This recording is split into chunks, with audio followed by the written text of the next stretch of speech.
चलो रे चलो रे चलो चलो रे चलो रे चलो चलो जहाजपुर। चर्चा ज्ञान पर चल रही है। जीव का प्रमुख गुण होता है ज्ञान। ज्ञान के 5 भेद हैं: मति ज्ञान, श्रुत ज्ञान, अवधि ज्ञान और मनय पर्याय ज्ञान और केवल ज्ञान, है ना। तत्वार्थ सूत्र के पहले अध्याय का 24वां सूत्र है विशुद्धि क्षेत्र स्वामी विषयेभ्यो वधि मना पर्यायो। विशुद्धि, अवधि ज्ञान और मन पर्याय ज्ञान दोनों में से किसकी विशुद्धि ज़्यादा है? मन पर्याय ज्ञान की। क्षेत्र किसका ज़्यादा है? अवधि ज्ञान का। स्वामी किसके ज़्यादा हैं? अवधि ज्ञान के। और विषय किसका ज़्यादा है? तो अवधि ज्ञान का। और विशुद्धि किसकी ज़्यादा है? मनय पर्याय ज्ञान की, है ना। मनय पर्याय ज्ञान केवल मुनिराजों को होता है, दिगंबर मुनिराजों को होता है। और अवधि ज्ञान नारकियों को, देवों को, पशुओं को, मनुष्यों को, किसी को भी हो सकता है ना। इसके बाद में आता है केवल ज्ञान। कौन सा ज्ञान? केवल ज्ञान। नाम क्या है इसका? केवल। केवल मात्र, अकेला। क्या बचा है? ज्ञान बचा है। ज्ञान में से अशुद्धि सारी हट गई है, और जब अशुद्धि हट जाती है तो मात्र अकेला शुद्ध ज्ञान बचता है। उसका नाम है केवल ज्ञान, है ना। मति ज्ञान, श्रुति ज्ञान यदि एक साथ होंगे तो कितने ज्ञान हो सकते हैं? 5 ज्ञान हुए। तो एक जीव को एक बार में कितने ज्ञान हो सकते हैं? मति ज्ञान, श्रुति ज्ञान ये तो हो गई होगा। अब अवधि ज्ञान और मनय पर्याय ज्ञान ये दोनों भी हो सकते हैं, यानी एक बार में एक जीव को 4 ज्ञान हो सकते। अब बचा अकेला एक केवल ज्ञान। तो केवल ज्ञान जो है, जब केवल ज्ञान होगा तो 4 ज्ञान रहेंगे कि नहीं रहेंगे? क्यों? कहाँ चले जाएंगे? अरे बोलिए ना, जब केवल ज्ञान हुआ तो 4 ज्ञान कहाँ चले गए? जैसे एक लालटेन है। लालटेन जब जलती है तो उसमें कांच में क्या कालिख जम जाती है, धुआं जम जाता है, ठीक है। अब उसमें एक जगह थोड़ा सा सफाई करी तो थोड़ा सा ज्ञान बाहर आया, फिर दूसरी जगह करी तो थोड़ा और बाहर आया, फिर तीसरी जगह करी थोड़ा और बाहर आया, थोड़ा और सफाई करी एक जगह तो 4 जगह से 4 छेद हो गए, तो ज्ञान बाहर आने लगा। और जब पूरा शीशा साफ कर दिया तो वो 4 छेद कहाँ गए? उसी में समाहित हो गए, है ना। ऐसे ही जब केवल ज्ञान हो जाता है तो बाकी ज्ञान का अस्तित्व ज़रूरत ही नहीं पड़ती है, क्योंकि जब मतलब कमरे में 4 खिड़कियां हैं तो कभी एक खिड़की से झांकते हैं, कभी दूसरे से झांकते हैं, कभी तीसरी से झांकते हैं, है ना। अब वो पूरा मकान तोड़ दिया तो उजाला कहाँ कहाँ से आएगा? कहाँ कहाँ से झांकना पड़ेगा? झांकने की ज़रूरत ही नहीं है, क्योंकि अब तो आकाश के नीचे बैठे हुए हैं। ऐसे ही जब केवल ज्ञान हो जाता है तो फिर झांकने की ज़रूरत नहीं पड़ती है। तो ज्ञान का अनंत दर्शन, अनंत ज्ञान, अनंत सुख और अनंत शक्ति, ये 4 चीज़ एक साथ होती है। ऐसा नहीं है कि एक बार में पहले केवल ज्ञान हो गया, फिर 2-4 साल बाद में अनंत दर्शन हो गया, फिर 2-4 साल बाद में अनंत सुख हो गया, फिर 2-4 साल बाद में अनंत शक्ति हो गई। ऐसा नहीं है। ये जब भी होंगे ये क्रम से और कुछ पल के अंतराल में हो जाएंगे। अंतर मुहूर्त का अंतर पड़ सकता है, लेकिन क्रम से और बिल्कुल जल्दी हो जाएंगे और होंगे सब साथ में। कौन कौन से? अनंत दर्शन, अनंत ज्ञान, अनंत सुख, अनंत शक्ति। तो ज्ञान का संबंध मात्र ज्ञान से नहीं है। ज्ञान का संबंध दर्शन से भी हो गया, ज्ञान का संबंध शक्ति से भी हो गया और ज्ञान का संबंध सुख से भी हो गया। ज्ञान आएगा तो सुख भी आएगा, ज्ञान आएगा तो शक्ति भी आएगी और ज्ञान आएगा तो दर्शन भी आएगा। ज्ञान से सारे एक दूसरे से जुड़े हुए हैं। तो ज्ञान को सीधा कौन करता है और ज्ञान को उल्टा कौन करता है? तो इसका संबंध है मोह से। किससे संबंध है? मोह से। जितना जितना हमारा ज्ञान मोह के साथ में होगा उतना उतना हम उल्टा जानेंगे, और जितना जितना मोह रहित ज्ञान होगा उतना उतना हम सीधा जानेंगे। अब ये उल्टा सीधा जानना कैसे हो गया? सारी दुनिया अभी यहाँ पर ये मोबाइल रखा है और आपसे पूछा जाए ये मोबाइल किसका है, तो क्या कहोगे? अरे बोलिए ना, मेरा मोबाइल है। प्रोग्राम होता है, प्रोग्राम में अपनी अपनी गाड़ी लेके जाते हैं तो कहते हैं भाई इस नंबर की गाड़ी बीच में खड़ी है, किसकी गाड़ी है वो हटा ले। वो कहता मेरी गाड़ी है। किसकी गाड़ी है? मेरी गाड़ी है। मकान पर नेम प्लेट लगाते, ये मकान किसका? भाई देख लेना, नेम प्लेट लगी तो है, ये मकान मेरा है। अब मुझे ये बताओ मकान किसका है?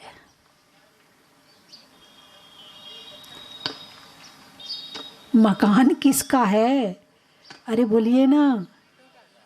ईंट चूना मिट्टी पत्थर का है, और हम क्या कह रहे हैं? मेरा मकान, मेरी दुकान, मेरा मोबाइल। अच्छा, ये मेरा मेरा करने में ज्ञान काम कर रहा है कि नहीं कर रहा है?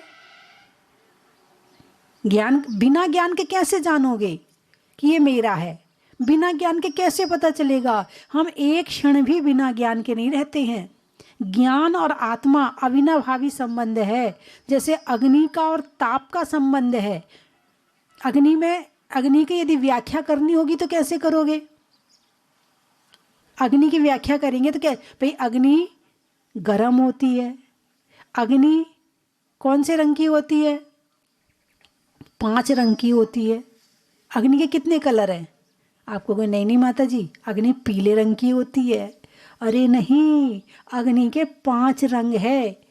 कभी आपने अपने गैस में देखा होगा कि जब आप नई नई गैस पूरी फुल सिलेंडर जो फुल होता है उसको जब लगाते हो तो शुरू में कैसी अग्नि निकलती है? कभी नीली, कभी सफ़ेद, कभी पीली। स्टोव जलाया ना पहले तो उसमें एक रंग की अग्नि थोड़ी निकलती है। जब उसे एकदम तेज कर दो तो उसका कलर अलग हो जाता है। जब मंदा होता है तो उसका कलर अलग हो जाता है। तो अग्नि 5 रंग की होती है। अब अग्नि का कलर पूछा तो 5 रंग। अग्नि का गुण पूछा, गरम, है ना? अब अग्नि के उसके गरम गुण को और अग्नि को अलग करो तो क्या कर सकते हो? नहीं कर सकते। ऐसे आत्मा और ज्ञान, आत्मा का वर्णन करना है तो किससे करोगे? ज्ञान से होगा आत्मा का वर्णन। तो आत्मा का कौन सा गुण है? मुख्य गुण कौन सा हो गया? ज्ञान और दर्शन। इसके 2 गुण हो गए, ज्ञान और दर्शन। हूँ स्वतंत्र निश्चल निष्काम, ज्ञाता दृष्टा। ज्ञाता जानना और दृष्टा देखना। जानना और देखना आत्मा का गुण हो गया, है ना? तो अनंत दर्शन, अनंत ज्ञान, अनंत सुख और अनंत शक्ति। तो सुख का संबंध किससे है? ज्ञान से है। हमारे जो मुनिराज जंगल में रहते हैं उनके पास में सुख है कि नहीं है? उनके पास कपड़े नहीं है, उनके पास मकान नहीं है, उनके पास दुकान नहीं है, उनके पास परिवार नहीं है, वहाँ कोई खाने पीने की वस्तु भी नहीं है जहाँ वो जंगल में रहते हैं। तो वो दुखी हैं कि सुखी हैं? अरे बोलिए ना। हाँ जी राजकुमार जी, वो दुखी हैं कि सुखी हैं? परम सुखी हैं। कैसे हैं? परम सुखी हैं। और जितनी जितनी वस्तुओं के कांटेक्ट में आएंगे उतना उतना दुख शुरू हो जाएगा। हमें लगता है कि उन वस्तुओं से हमें सुख मिल रहा है, जबकि धन है, धन कमाना हो तो चिंता करनी पड़ती कि नहीं? अरे बोलिए ना। धन कमाने के लिए चिंता करनी पड़ती है, तो कमाने के लिए पहले चिंता करो, फिर जब कमा रहे हो तो उस समय टेंशन होती नहीं। ग्राहक सामने खड़ा है, क्या देना है, क्या लेना है, कितने पैसे लेने, कितनी बहसबाजी करनी, कितना मोल तोल करना, उसमें टेंशन। अब धन आ गया, अब रखने की चिंता, कहाँ रखें?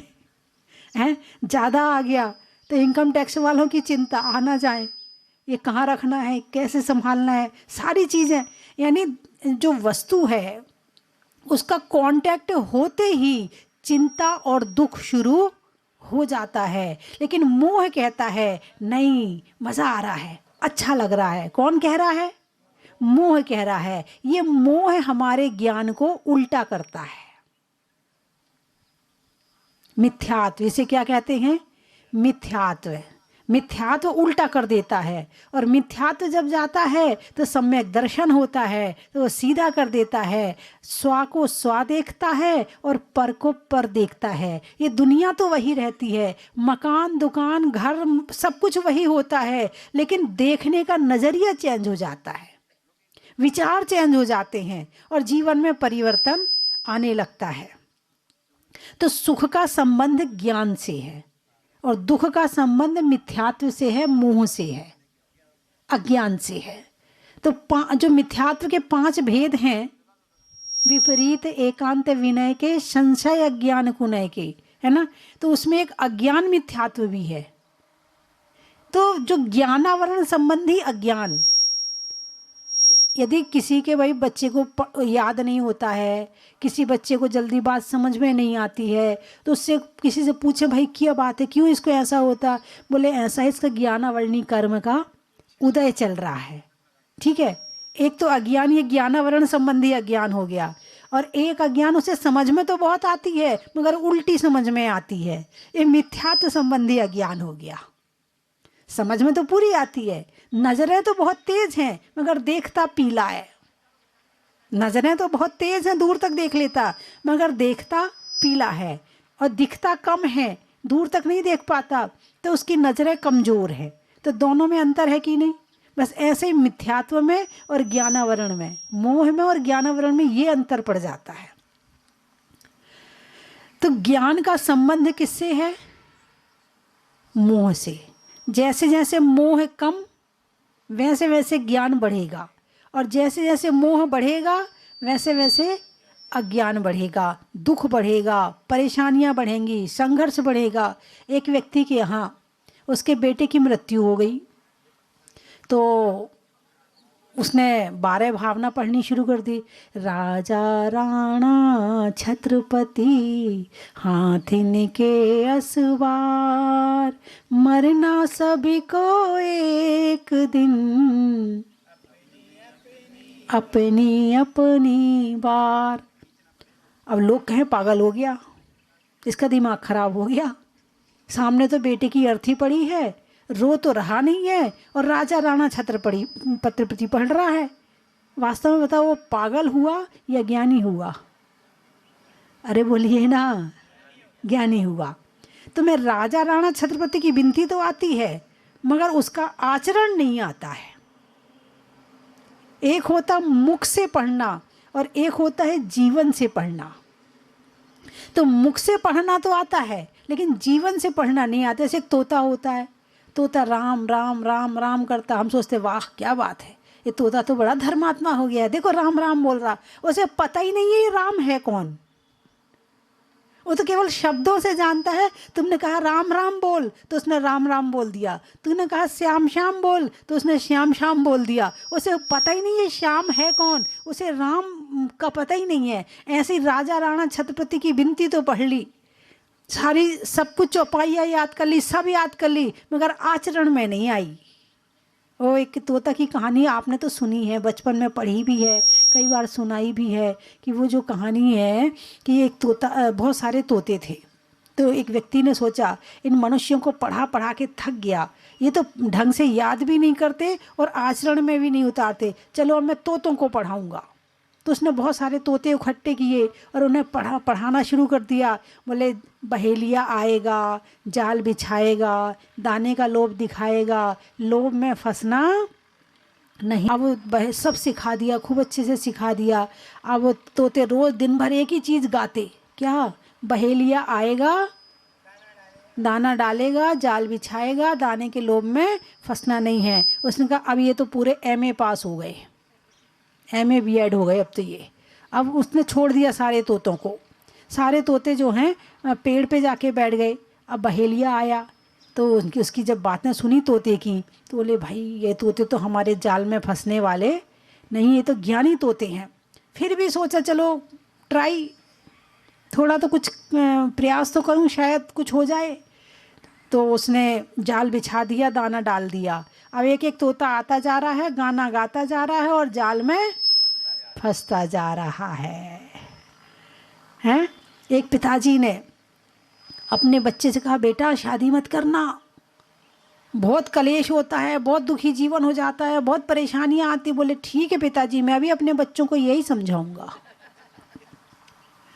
ज्ञान तो बढ़ रहा है, लेकिन ये ज्ञान सारा अज्ञान मोह के साथ वाला ज्ञान बढ़ रहा है, इसीलिए दुख बढ़ रहा है। दुख बढ़ने का कारण क्या है? दुख बढ़ने का कारण ये है कि भले किताबें खूब छप रही, पहले इतनी किताबें नहीं छपती थी, पहले इतने कॉलेज नहीं थे, पहले इतने स्कूल नहीं थे, और इतने चोर भी नहीं थे, और इतने डाकू भी नहीं थे, और इतना वो भी नहीं था।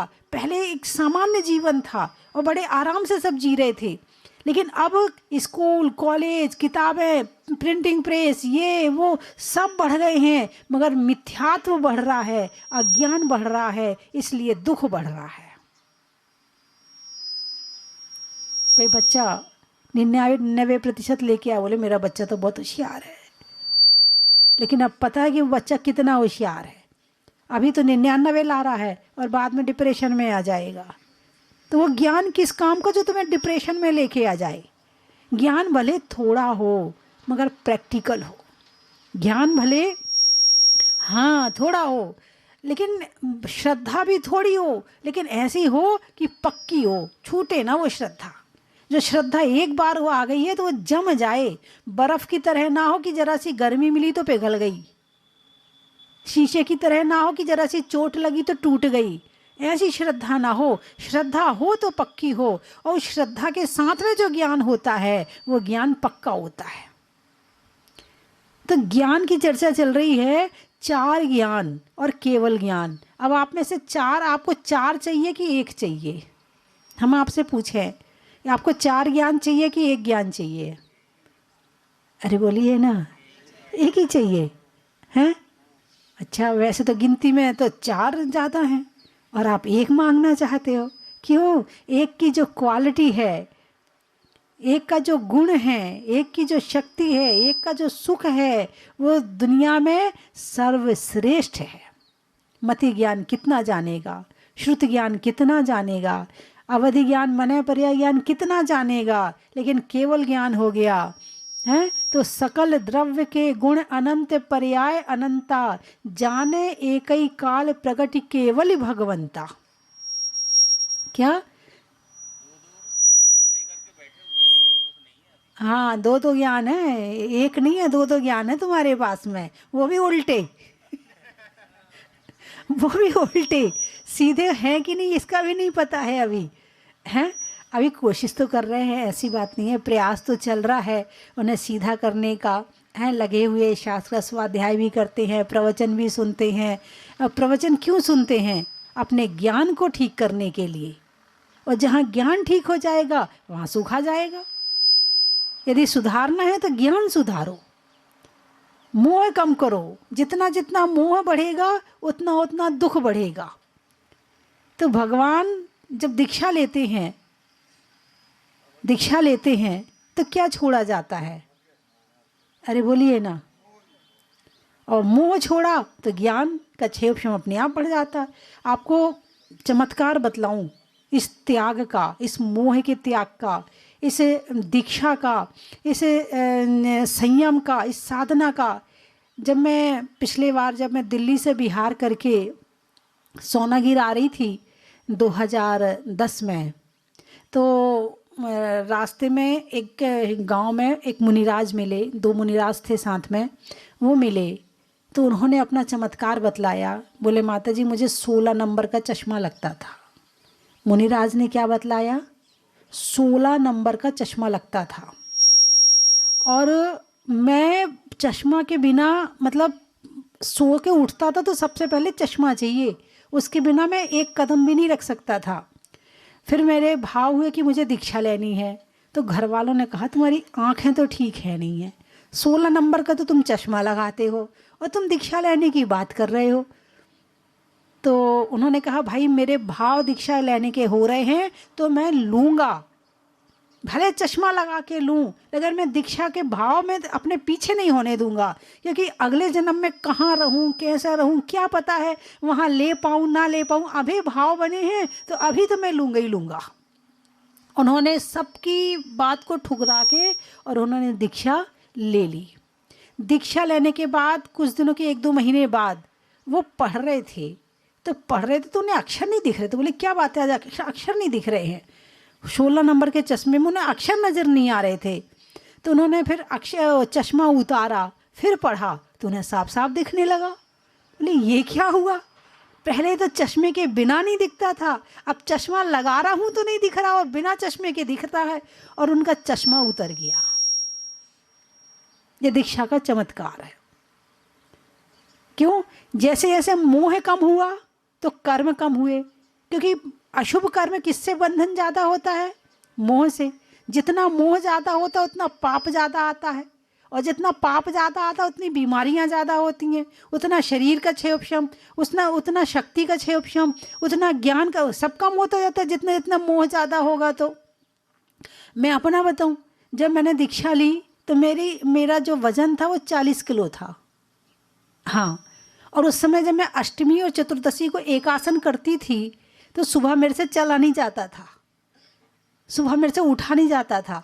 अपने संग में जो माता जी थी आहार देने उनको जाती थी तो उनसे कहती थी भाई आज कल मेरा एक आसन था तो ऐसा करना, दूर वाले चौके में मत जाना, आज पास वाले चौके में जाना, ताकि मैं आपको आहार दे सकूँ।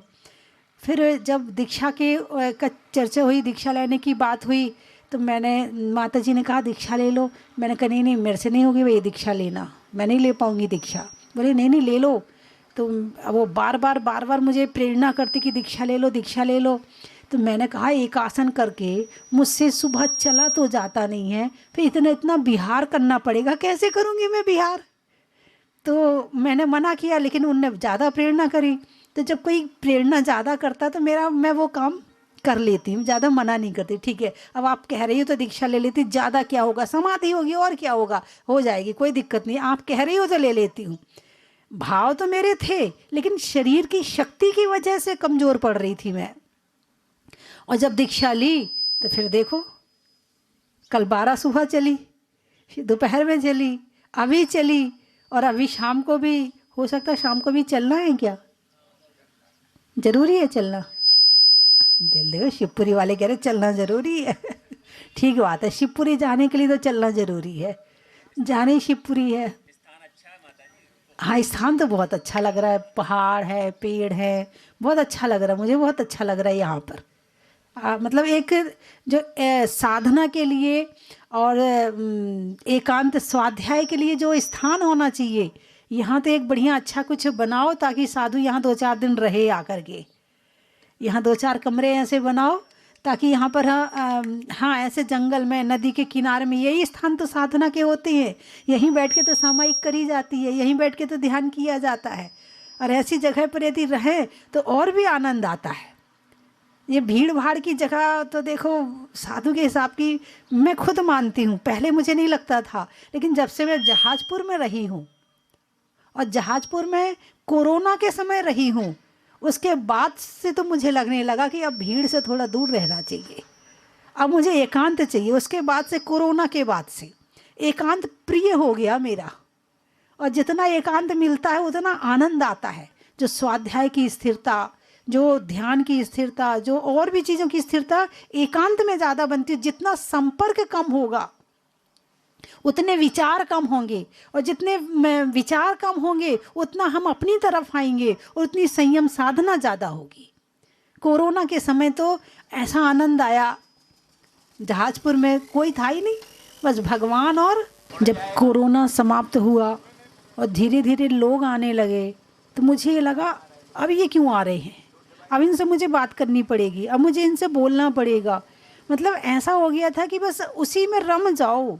जो एकांत का माहौल था, ऐसा लग रहा था किसी से बोलना ना पड़े, किसी से बातचीत ना करनी पड़े, किसी से मिलना ना पड़े, कुछ ना करना पड़े, बस अपने आप में रहो, अब ना बाहर जाना पड़े, अब लेकिन धीरे धीरे धीरे अब भक्त है ना, खींच ही लेते हैं। तो स्थान बड़ा अच्छा है, रमणीक स्थान है ये। यहाँ पर यदि कुछ हो जाए, कहाँ गए राजकुमार जी? चलिए मैं 3 चीज़ें बोलूँगी, आपको कहना बड़ा ही महत्व है। धरती पर संत का, धरती पर संत का, शहर में श्रीमंत का, और साधुओं के लिए एकांत का, खेत में धान का, करने में विधान का, और एकांत में ध्यान का, अनाज में चना का, गर्मी में पना का, और एकांत में साधना का। आप लोग शब्द बोलिए, मैं महत्व सुनाऊंगी। बिहार का, महिलाओं में हार का, सप्ताह में वार का, और करेरा से शिवपुरी के बिहार का। अच्छा, पक्ष में सुदी का, पक्ष में सुदी का, मंदिर में वेदी का, और हमारे पीछे सिंध नदी का। जंगल में झाड़ का, जंगल में झाड़ का, बाग में बाढ़ का, और हमारे बाजू में पहाड़ का। धरती पर भूप का, रसोई में सूप का, और सर्दी की धूप का। रहने के लिए भारत की माटी का, झोपड़ी में टाटी का, और बिहार में अमोला घाटी का। और बताइए। अच्छा, सुधरने में भव का, सुधरने में भव का, और बच्चों के लिए नहाने में टब का, और गुरुजी के द्वारा बने हुए स्यादवाद क्लब का। बोलिए 24 भगवान की।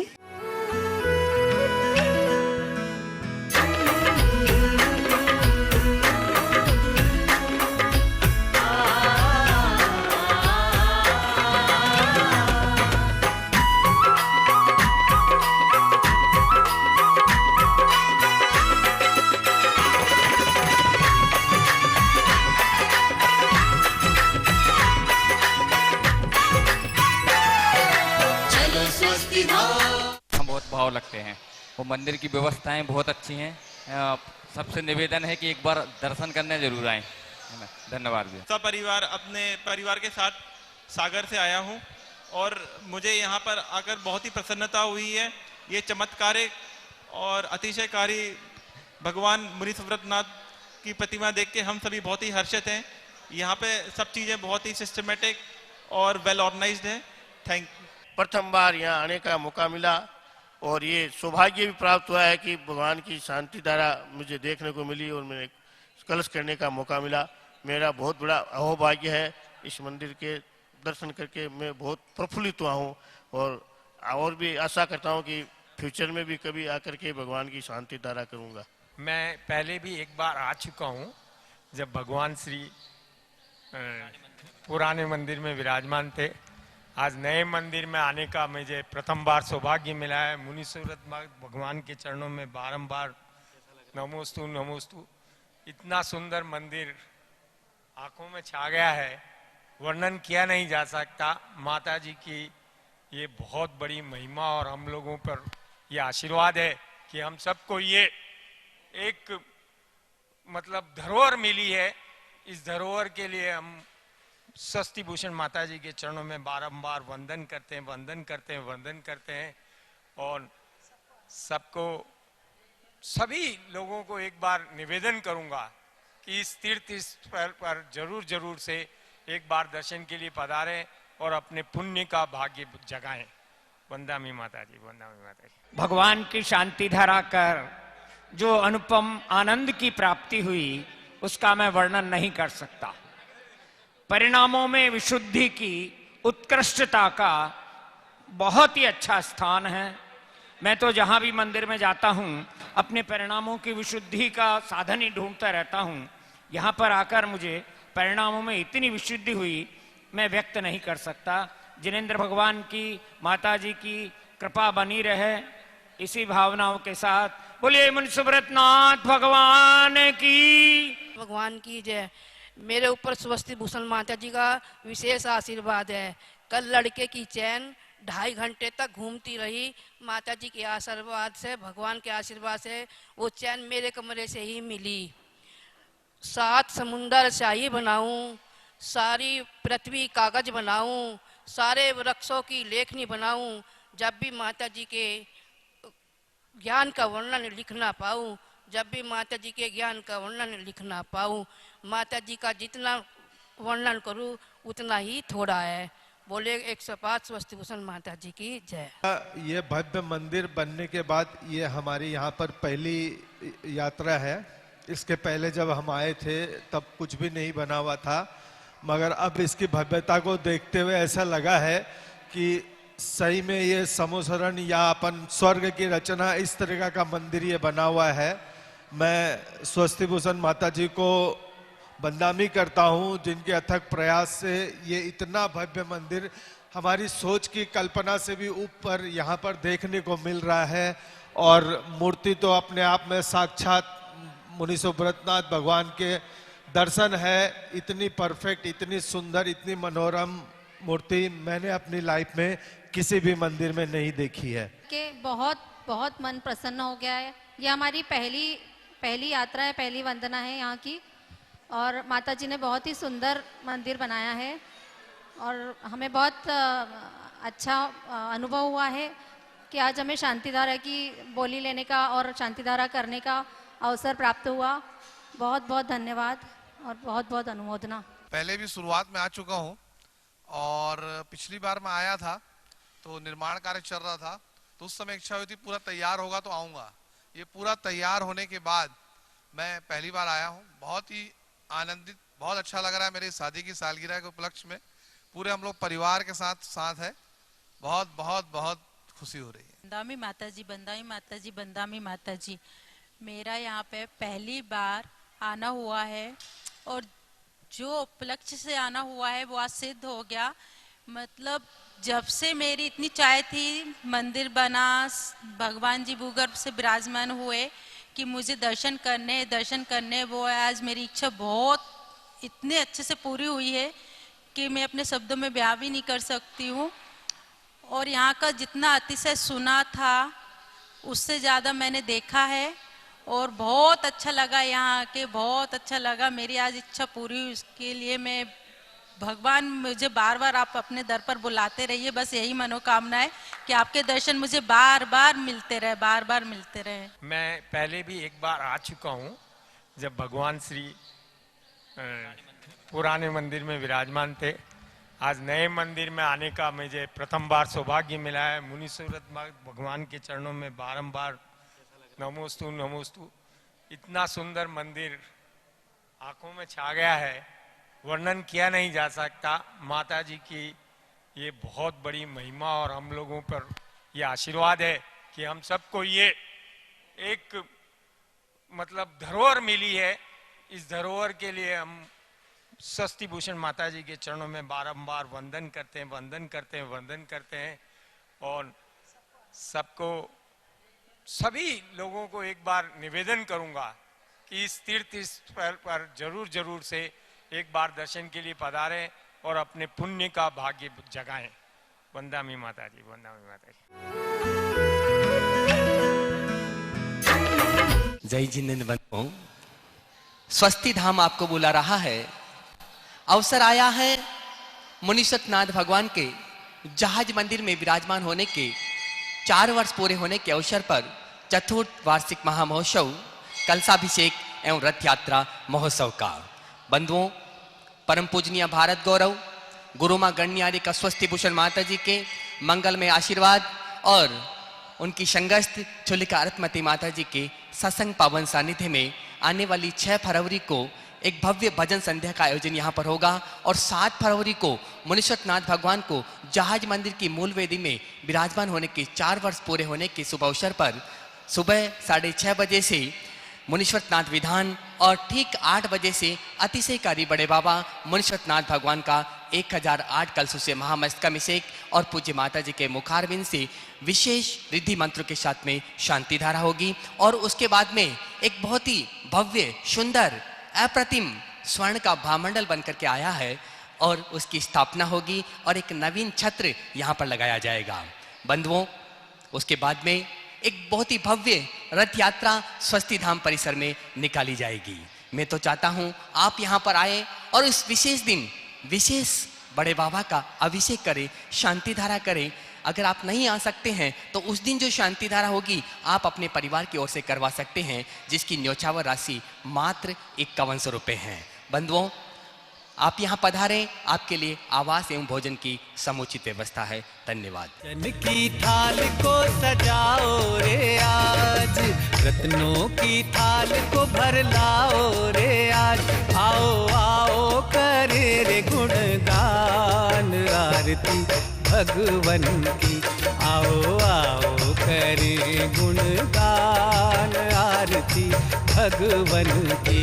आओ आओ करे रे गुणगान आरती भगवन की।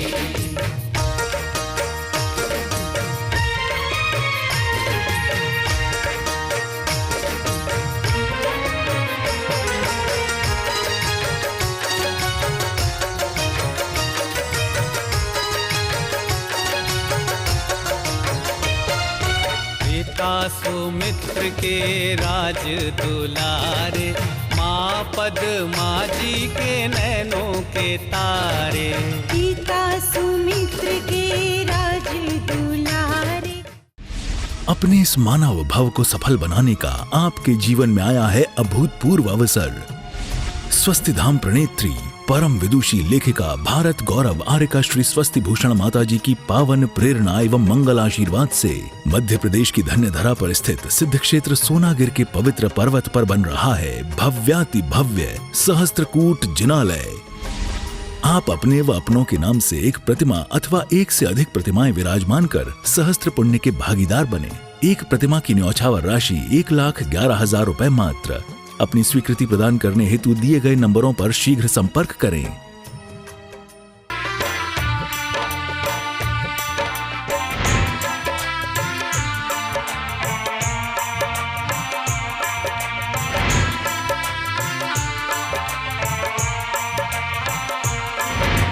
चलो रे चलो रे चलो चलो रे चलो रे चलो चलो जहाजपुर।